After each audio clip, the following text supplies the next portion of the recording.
दुरूद शरीफ कर लें 3 बार, पहले पढ़ लें दरूद इब्राहिमी, अल्लाहुम्मा सल्ली अला मुहम्मदिन व अला आलि मुहम्मदिन कमा सल्लैता अला इब्राहीम व अला आलि इब्राहीम इन्नका हमीदुम मजीद, अल्लाहुम्मा बारिक अला मुहम्मदिन व अला आलि मुहम्मदिन कमा बारकता अला इब्राहीम व अला आलि इब्राहीम इन्नका हमीदुम मजीद। ये 3 बार पहले, 3 बार आखिर दुरूद शरीफ पढ़ लें। उसके बाद 313 बार आप या गनी हो या मुगनी हो पढ़ें। इंशाअल्लाह 21 दिन के बाद आप भूल जाएंगे कभी आप गरीब भी थे। अल्लाह आपको इतना रिस्क, इतना वाफिर माल अता करेगा, आपकी सारी रिस्क की परेशानी और तंगियां अल्लाह के हुक्म से इंशाल्लाह दूर हो जाएंगी।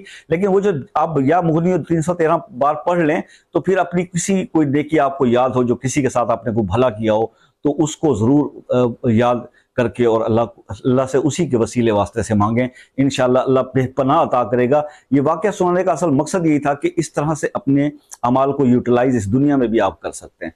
अल्लाह ताला आपके लिए आसानियाँ पैदा फरमाए। इजाज़त दीजिए, ज़िंदगी रही तो मिलेंगे फिर नेक्स्ट वीडियो में, तब तक के लिए अल्लाह।